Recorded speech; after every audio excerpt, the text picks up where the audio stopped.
ikibazo cy'abaturanyi dufite na Congo.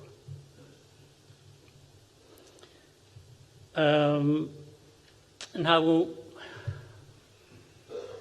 intwarira umwanya gusubizanya batuvuga cyangwa tuvuga uko bashatse, ariko nagira ngo mbonereho uyu mwanya ngire ibyo mvuga bibasubiza, bibwira abantu abo aribo bose bagifitemo uruhare muri iki kibazo.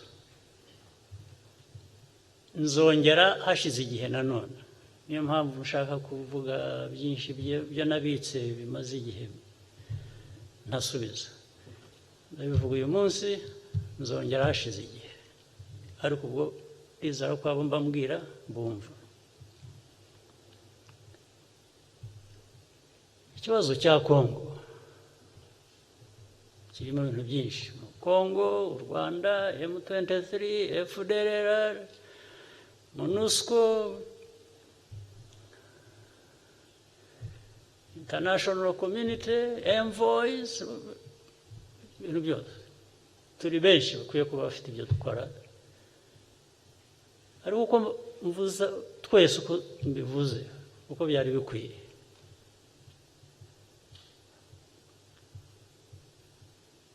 First of all, it should be a shame to all these people that we are so many, we have so much in terms of means. We claim to want to resolve the problem. It's actually simple to resolve, in my opinion, but it never gets resolved for decades. And of Congolese problems, the problems of DRC, before that, Zaire, and so on and so forth. I'm just talking about the problems of the last few decades. I'm not going into 60s, I'm not going into late 50s. No, I'm just talking about the last nearly 30 years now. You would wonder, I'm sure people should be asking themselves, how can these problems that relate to Rwanda, that relate to DRC, that relate to all these groups I'm talking about, that relate to the whole region, that relate to the powerful countries that so much talk about humanitarian crisis and human rights and all kinds of things, and really speak up for wanting to resolve all this. Sit with this kind of a situation and just keep massaging it and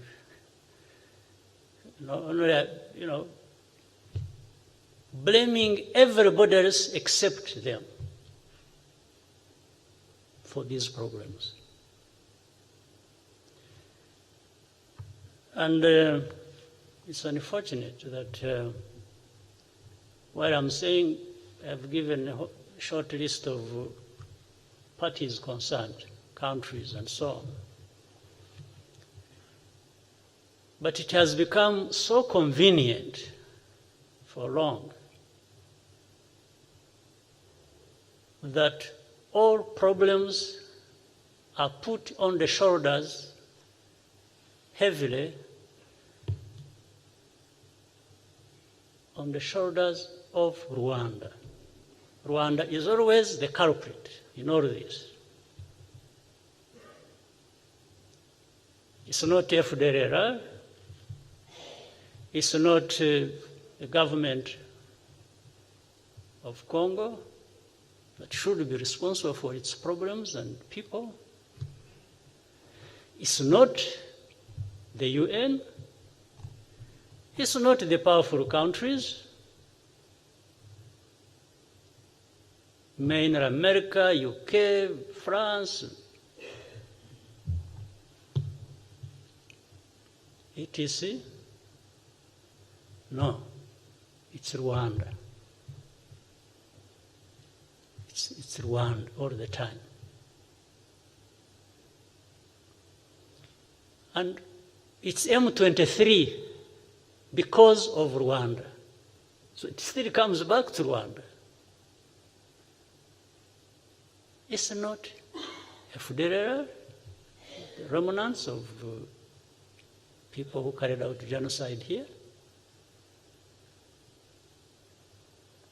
It's not the government of Congo,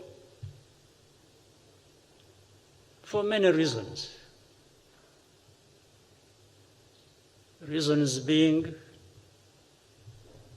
I started by saying here that we don't have means,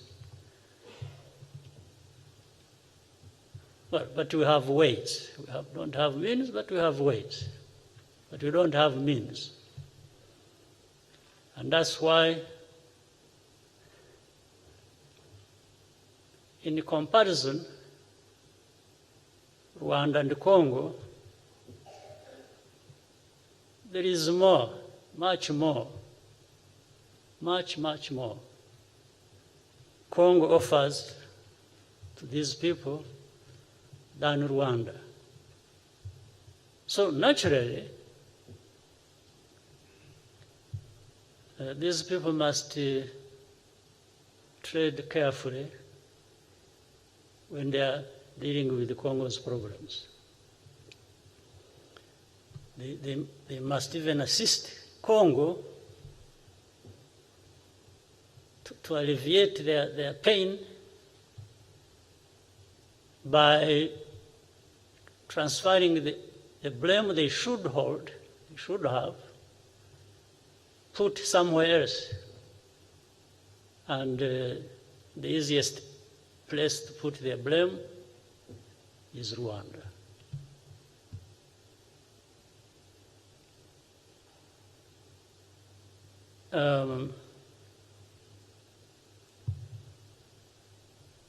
You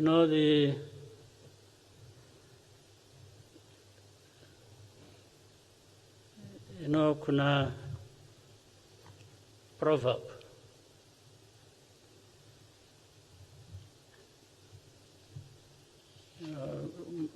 Hapa mnajua Kiswahili? Mnaelewa? Kwa Kiswahili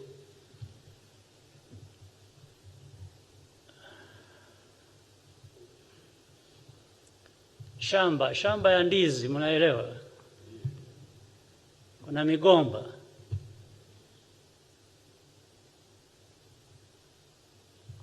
Na kuna majani. Migomba yani banana stem. Majani ikiwa banana leaves. Kwa migomba kuna migomba mifupi na migomba mirefu.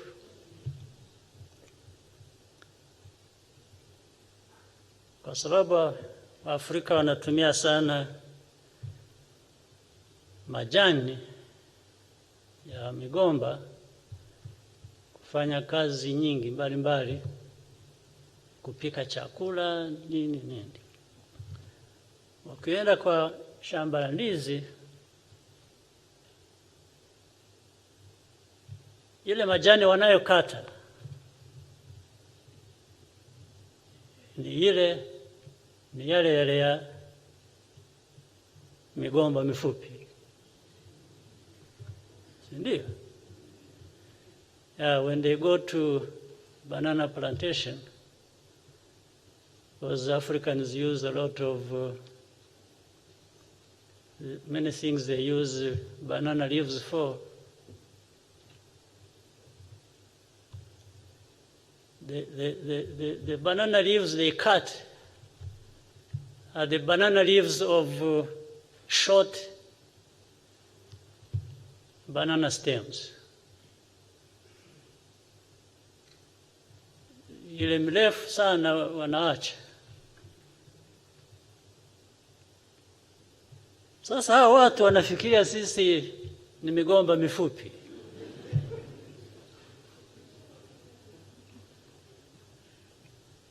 Kwa sababu ya geography, yani si nchi ndogo tu, au resources, minerals, vitu vingine, wale wana vingi sana, sisi hatuna. So they would rather go for the short, lakini bwana wanajidanganya kweli.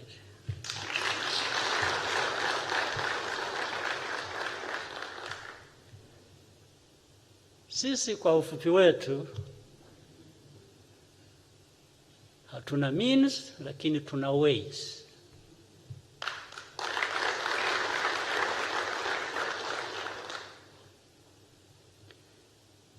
Na tuko imara, hujajua, hujui, huwezi kuelewa imara tulivyo.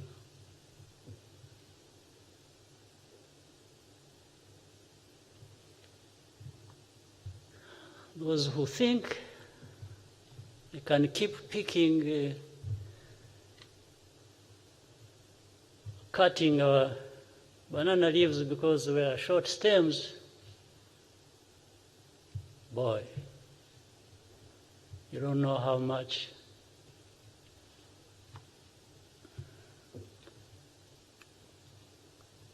you have deceived yourselves.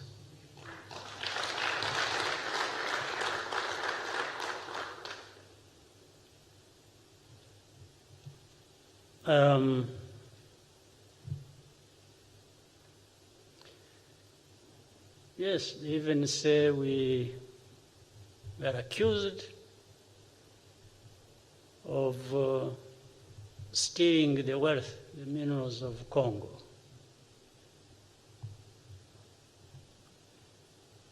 One thing we are not, and that's what makes us what I have just said. We are not thieves.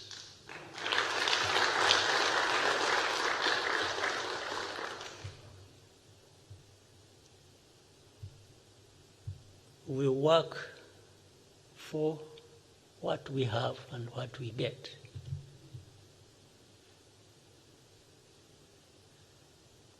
In fact, we are where we are, I think, some decent progress, but not really too much. We still have to do a lot. By the way, also on account of the support we get from these people who accuse us or who accept that we actually do that, meaning these powerful countries. They actually give us a lot of support. And if they took time to scrutinize, because they support other countries as well, including the Congo that we are accused so much for what's happening there. They will find, they will not find a place where we give value for their money than Rwanda.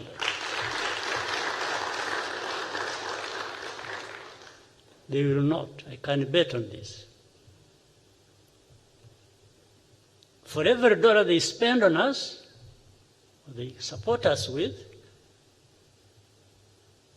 we will show more for it than anybody they give their money.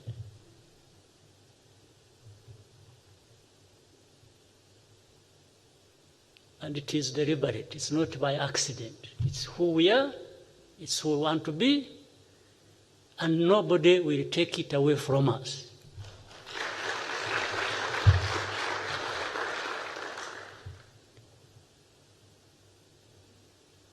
But when it comes to trying to cut the banana leaves because we are short stems.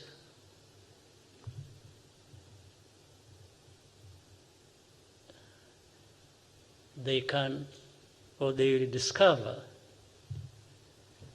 that you also provide value for money.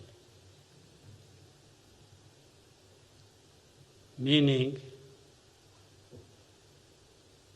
it will actually be costly for them.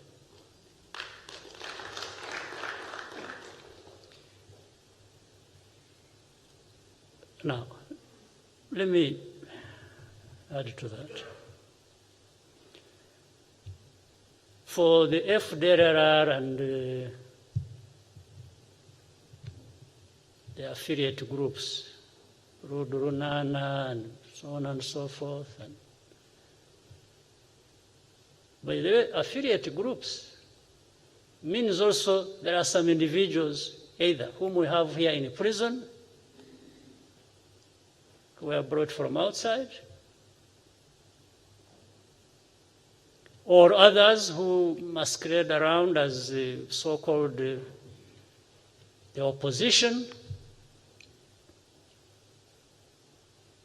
whom we have just left free to mess up themselves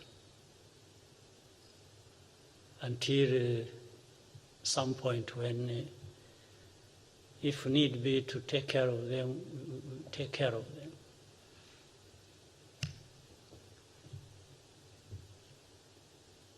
But why do you think this program, for example, of FDLR, has been there for the last nearly 30 years? Why? Because you think it's a too complicated a problem to resolve?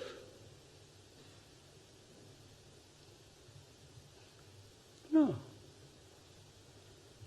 I'm beginning to believe something I never believed.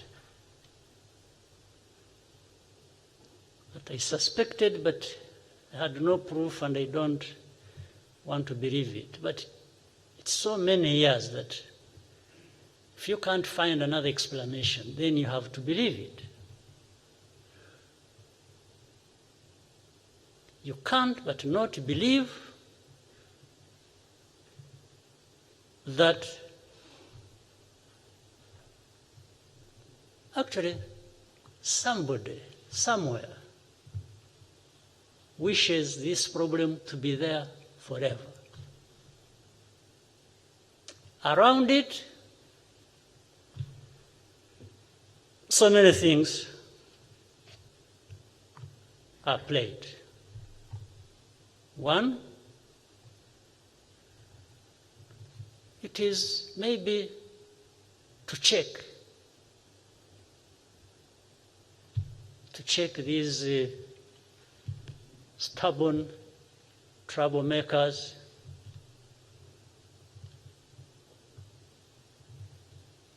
but short banana stems. It is to check them.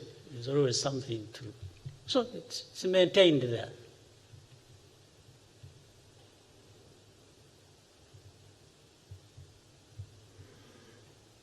And then it spins around for the crimes associated with these people of our history, of our tragedy in Rwanda in 1994, the history before that.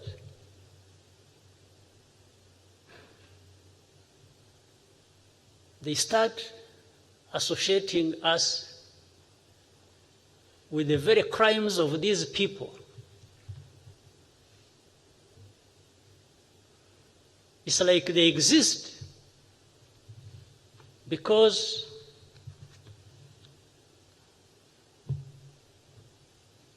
we are doing something wrong. In actual fact, maybe we share in the crime. We share in the crime they committed. So in other words, for the perpetrators and victims of tragic history, we are actually the same. There is no difference. Isn't it the whole narrative since 1994? How we in this country are known for stifling freedoms of people. We are, we violate human rights. Then sometimes when they are talking about the violating of human rights, they point to the people who are here, whom they have labeled opposition leaders, who are associated with this history, that we are violating their rights. Can you imagine? The very people who are associated with genocide, well, here some of them, many of them outside there, whom they have even sometimes refused to try for their crimes because they can't return them to Rwanda because Rwanda's justice and human rights, and if they return them to Rwanda, they will be denied their justice, their freedom, their human rights. And then we respond to these people and say, okay, if you can't give them to us, here is the evidence. You try them in your courts because you are better than us. And they still don't do that. So what does that mean? What would that mean for anybody who wants to think? And you don't want me to try them for reasons you are giving, that whether false or true. But then how about you? How about you trying them? What's wrong with you? You mean you're questioning your own justice system as well?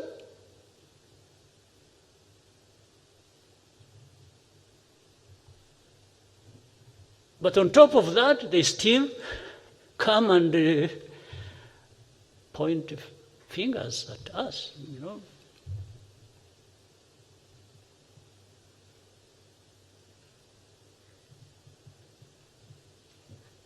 But sometimes there is poetic justice that goes on. Some of these people who refuse to send these people back to us, and we have been begging and showing them the crimes, and they have refused, and in some cases, these people have gone ahead and committed crimes where these people, are holding them in their countries. And then prompted by that, they quickly now send them to us. Because there is a case where somebody was being accused and, we were asking how these people, then this killed somebody else in one of these countries outside who had refused to surrender that person to us. Kills a person, then I think another case raped somebody, and then prompted by that, they start processing to send these people to us. So the first crime of the genocide they carried out here was not bad enough, but they are reminded by somebody violating the rights of one of their citizens. This is what I'm calling sometimes poetic justice.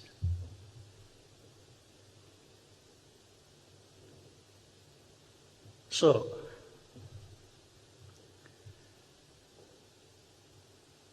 if for the last 28 years, this problem has been there, and for the last 20-something, 22 maybe, the UN force was sent to Congo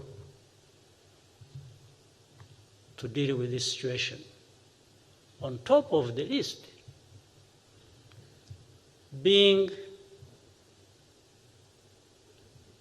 to deal with FDLR and these other genocide groups. And there is not a single day,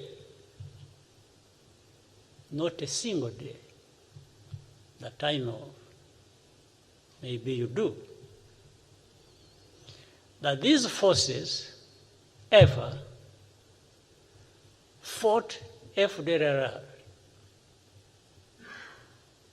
to try and remove them. But they've been so keen to fight the notorious or famous, I don't know, M23.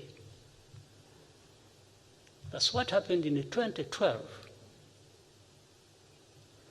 And we warned these people, we were warning them, and saying, you are dealing with half the problem.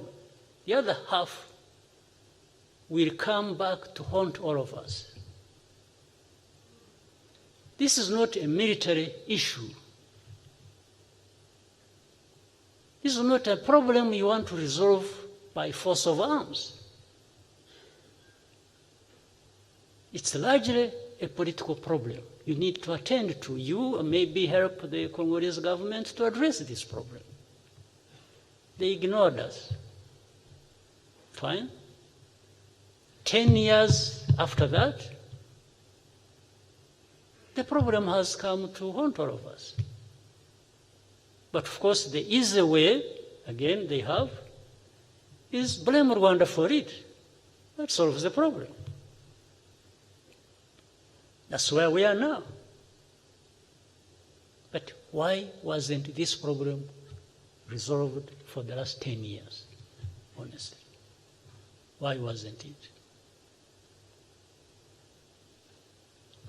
Those M23, those who fled and came to Rwanda, we put them, we cantoned them in a camp in a former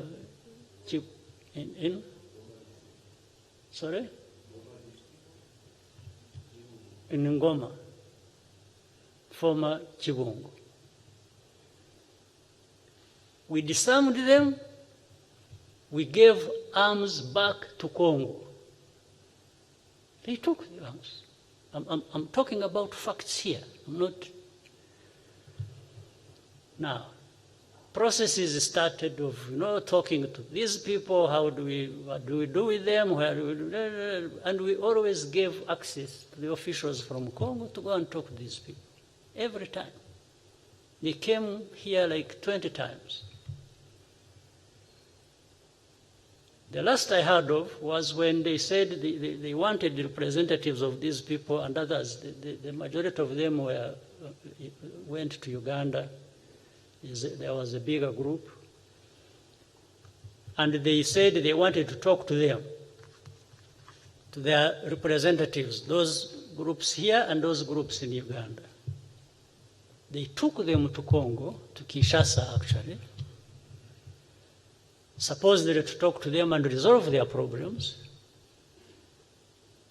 These people they took spent months in a hotel where they put them. And for those months, not a single government official visited them or came to talk to them.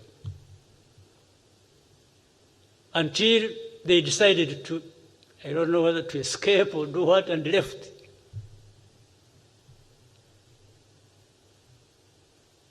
Now, the problem comes back to be Rwanda's problem. When they started fighting, don't ask me how or where they came from, but we have had a moment to discuss this openly in meetings of heads of state in Nairobi, and it was clearly demonstrated to the Congolese leaders what had been going on. And the only thing they kept telling us was, no, no, no, these people must go back where they came from. And then you ask them, say, where did they come from? or what time do you mean? Because even if you assumed they came from here, where did they come from when they came here? And I asked one simple question in the meeting. I said, we would be wasting our time if we do not answer this question and we continue discussing this issue. I said, one simple question. Are these people we are dealing with or having to deal with Congolese?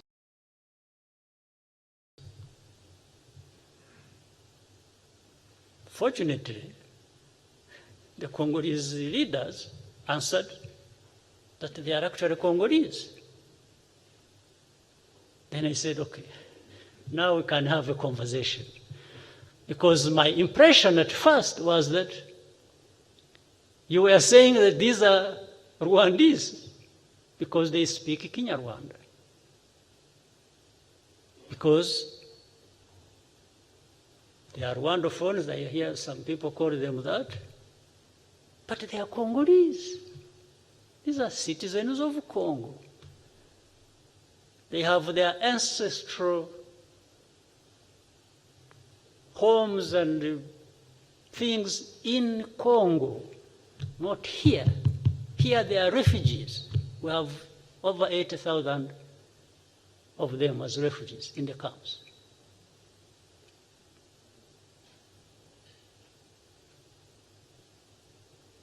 So,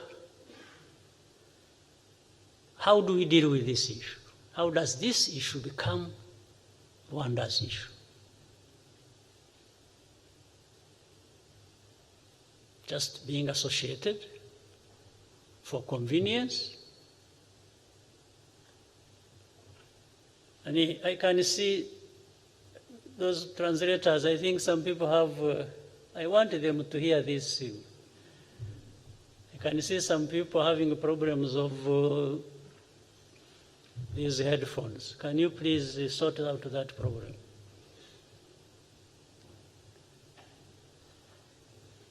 Maybe there are those who don't want to hear, that's a different issue. But I want those who want to hear to be able to listen to me, to be able to do so sort out their problems, please.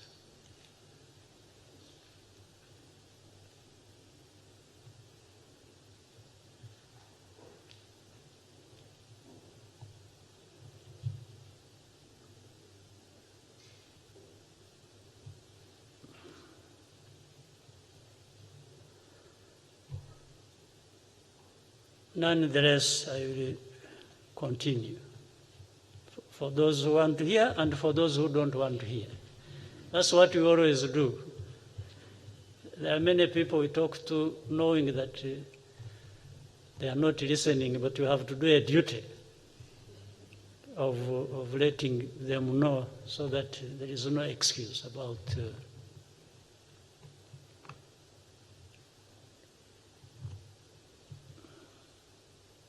So, this problem, in my view, is not too difficult to address, but you have to do the right thing. I want to remind people that they have to think about how to address the FDLR problem. It's been there for too long. Forget about stories being created around it. They say, no, they are no longer there. They came to Rwanda and then we sent them back. And yeah, but on record also of the UN, there are those who have been repatriated over time and we receive them and reintegrate them. That's why there is that center Is it in Motobo? They are on record. The records are there, very clear. So that problem has to be looked at. The other problem is the so-called M23 or other groups. By the way, there are over 100 groups, rebel groups. Did you know that?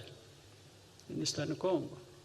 Armed fighting for all kinds of things, I don't know, some of them. So they can't all be existing because of Rwanda. Certainly not. If it was because of Rwanda, maybe they would be together.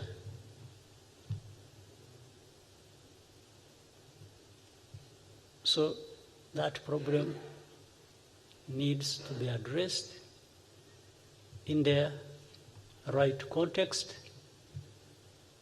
and those problems are Congolese problems, they are not Rwanda's problems. But we can help because we are interested in a stable neighbor.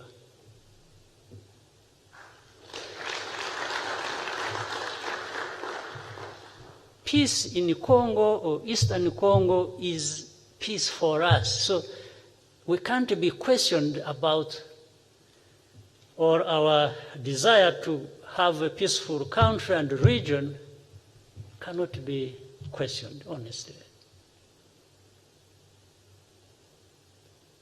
We can't.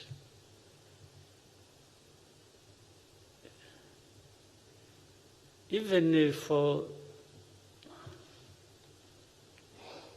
those who accuse us of stealing minerals, if that were to be true, I think we can do better still by having peace.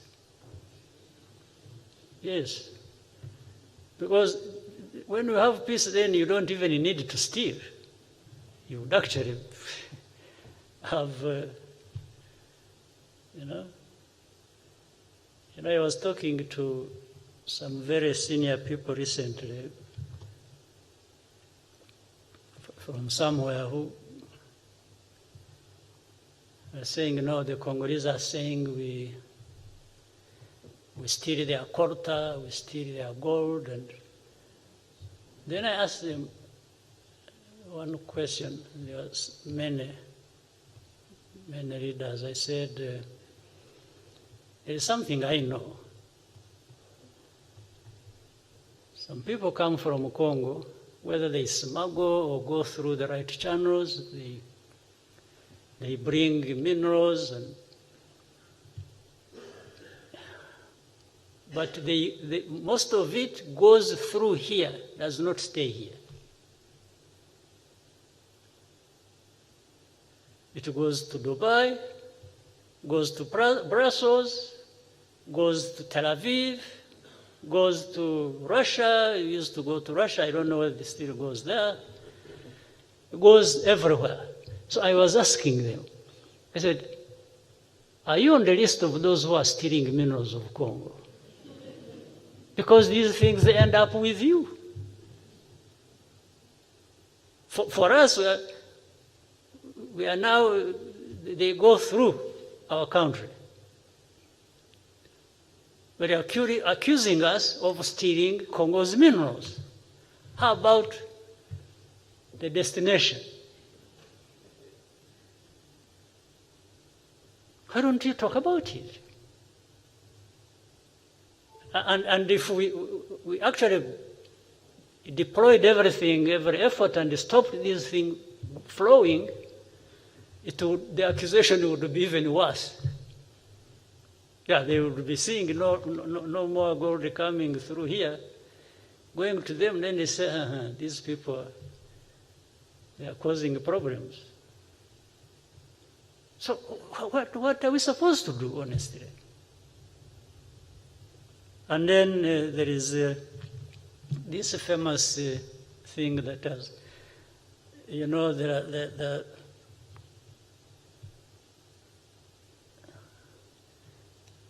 I've heard of hate speech. I was saying some of the things that need to be paid attention to. One of them, the hate speech that goes on from eastern Congo to the western end.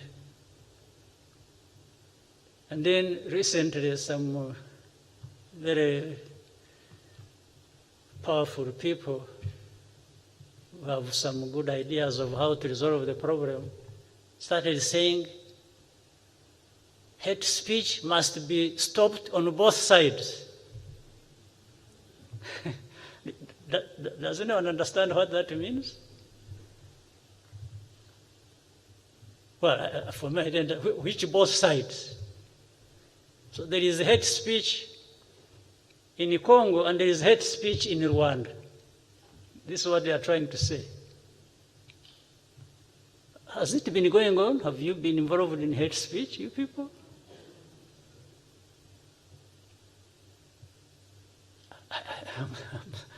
You know, and that these are people supposed to be helping to resolve the problem. So they must give part of the blame to Congo, and another part must be carried by Rwanda, even if both of us have not been doing the same thing. So I'm saying it is simple to resolve because all it needs is just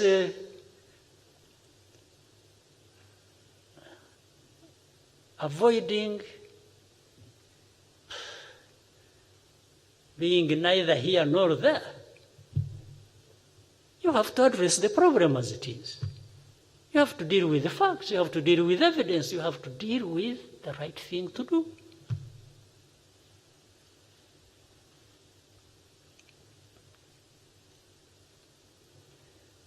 As for how our name will keep coming up, which I can't, not because we have solicited or created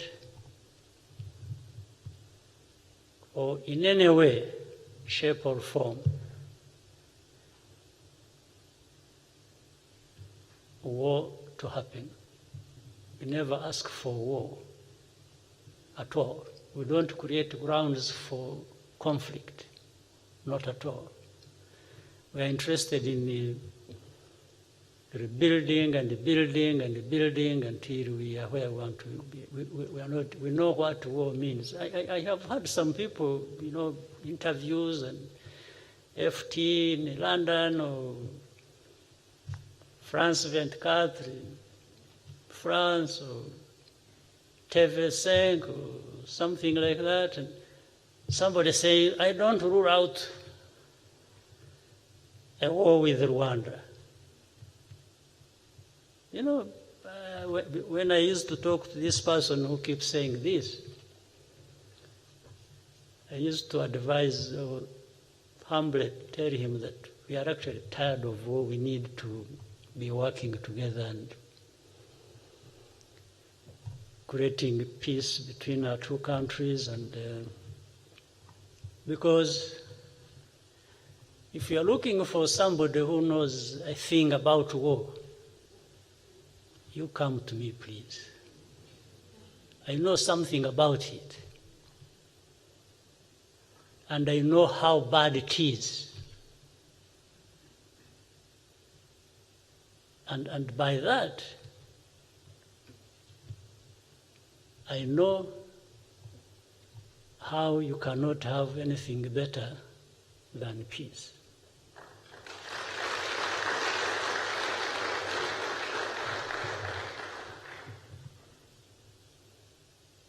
So this problem can be resolved. If one country headed for elections next year is not trying to create grounds for an emergency so that elections don't take place. Well, not that he not that he won the first elections, as we know. So if he's trying to find another way of having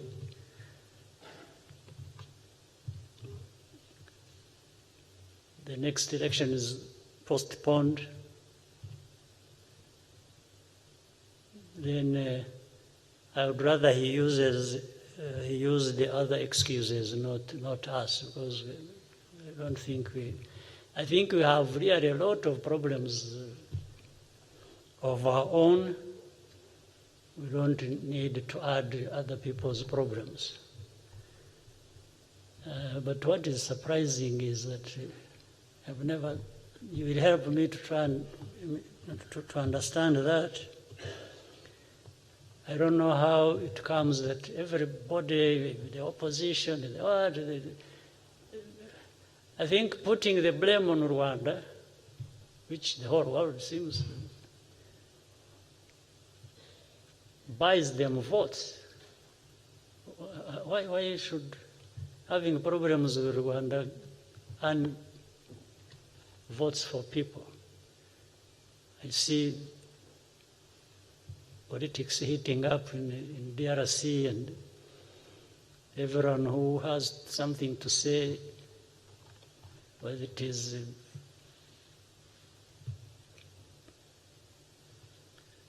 whoever, just keep saying, oh, Rwanda has invaded, Rwanda has invaded. Since when? And if you think also that we have, or that we are there, even if I were to believe it, I would still proceed with asking myself a question. I say, why? Why would Rwanda be in Congo? Maybe you would find an answer. Because there is a possibility that can take us there. That means, really, that's what you are saying. For example, let me say like this last time when, you remember in 2019 when FDLR invaded and attacked Kinigi and nearly shut down that place where tourists go. And by the way, we started seeing some messages. Don't go to the northern part of Rwanda. There is insecurity from all over the world. Maybe this is what some people actually want. So we cleaned up that mess, and then this year, first half and mid, you remember what went on, the bombings that took place, being fired from across with heavy artillery into that place. And then, so that is a very attractive for us to actually cross the border. There's no doubt about it. I've been, we asked DRC several times. I asked the president to allow us to work with their people to actually deal with the FDLR. And they refused. So I kept asking why they would refuse. I told them, just be with us, we will do the work of dealing with them. Little did I know they wanted to preserve them.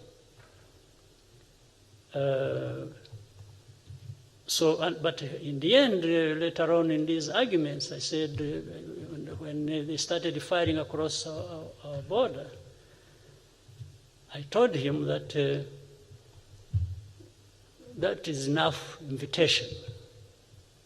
I told the president of Congo that while initially I was seeking invitation and to work with them to deal with our problem, actually firing artillery across the border into our territory is sufficient invitation. That statement still stands. If there is ever, and we have been keeping quiet about some things, violations, and again, when you see the statements everywhere saying, the territorial integrity of Congo must be respected. I totally agree.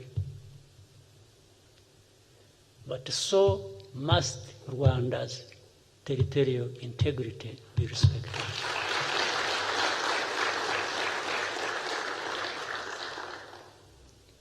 And respecting territorial integrity is not just by a soldier putting foot on the ground on that territory. It's what you send to the other territory as well, even standing on your own. If you fired artillery shells across the border into Rwanda while you are in Congo, you have violated the territorial integrity of Rwanda. That's the interpretation. I don't know of any other interpretation. So, I gave you more than you wanted or expected, but I thought I needed to really do this.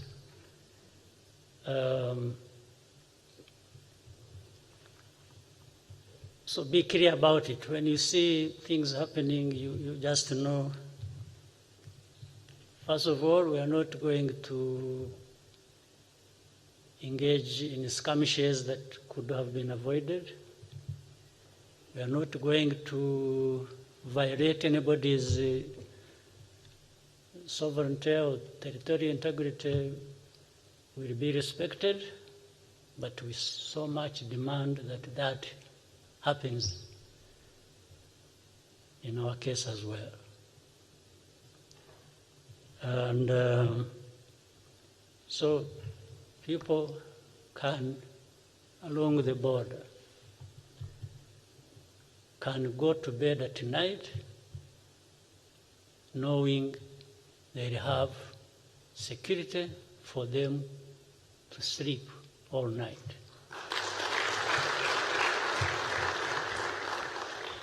Short of that,